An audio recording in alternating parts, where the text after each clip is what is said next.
He was the rock star of the golf world, a showman with a swing as smooth as silk and a style that was completely his own. In a sea of khaki pants and polo shirts, Payne Stewart was a vibrant splash of color and personality. He was famous for his signature knickerbockers and Tam O'Shanter caps, a look that made him unmistakable on any fairway. He had 11 PGA Tour wins and 3 major championships to his name, cementing his spot as one of the greats of his generation. But the dazzling career of this larger-than-life figure was cut short by a mysterious and silent flight into the unknown, a tragedy that absolutely captivated the world.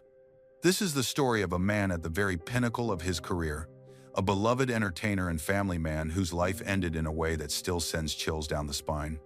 It's the story of a modern ghost plane, a high-altitude mystery, and a frantic, helpless chase across the American sky. This is the tragic final flight of Payne Stewart, the icon.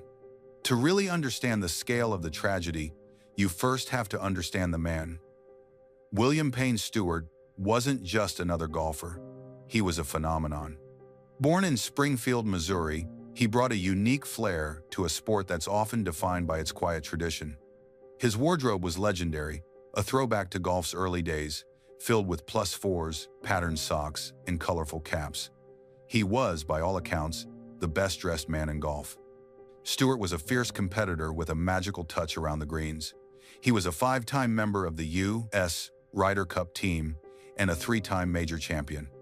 His career hit a breathtaking peak in June of 1999 at the U.S. Open at Pinehurst, number 2. On the 8th hole of the final round, with the entire championship on the line, Stewart faced a tense 15-foot putt for par. With the hopes of the crowd resting on his shoulders, he drained it, striking one of the most iconic poses in sports history, a triumphant fist pump, one leg kicked back in pure elation. It was a storybook ending to a legendary tournament. He had reached the summit. Off the course, Stewart was a devoted husband and father. His growing faith had also become a central part of his life, shaping his perspective on everything he did. He was known for his charitable work and for being a mentor to younger players. He was, in every sense, a man who had found his peace and purpose. The final flight, the morning of October 25, 1999, was clear and completely routine. Stewart, age 42, was at the height of his fame. He boarded a chartered Learjet 35 at Orlando International Airport in Florida. The plane, with the registration number N47BA, was headed for Dallas, Texas. Stewart was scheduled to play in the season-ending Tour Championship in Houston that week, but he first had a business meeting in Dallas to discuss plans for a new golf course. He wasn't flying alone. With him were his agents, Robert Fraley and Van Arden, and golf course architect Bruce Borland. In the cockpit were 2 experienced pilots, Michael Kling and Stephanie Bellagarigue. In total, 6 souls were on board. At 9:19 a.m. Eastern Time, the Learjet lifted off and began its ascent. Everything appeared perfectly normal. Just minutes later, air traffic controllers tried to contact the plane. Nothing. They tried again and again. The calls were met with an unnerving silence. On the radar screen, controllers watched as the Learjet kept climbing, flying right past its assigned altitude. It failed to make the scheduled turn toward Dallas, and instead continued on a straight, silent northwestern path. The plane was no longer responding. It had, for all intents and purposes, become a ghost. The ghost plane. As the unresponsive Learjet streaked across the sky, what started as quiet concern in the Jacksonville Air Traffic Control Center exploded into a full-blown emergency. The plane was like a missile, flying uncontrolled through some of the busiest airspace in the country. The military was alerted. The U.S. Air Force scrambled an F-16 from Eglin Air Force Base in Florida to intercept the rogue aircraft. The fighter pilot closed in on the Learjet at an altitude of over 46,000 feet, far higher than it was ever supposed to be. What he saw was chilling. Through his canopy, he could see that the cockpit windows of the Learjet were opaque, coated on the inside with a thick layer of ice. This was a terrifying clue. The frosted windows were a telltale sign of a rapid loss of cabin pressure. At that altitude, the outside air would have been well below freezing, and the moisture inside the cabin would have instantly frozen against the cold glass.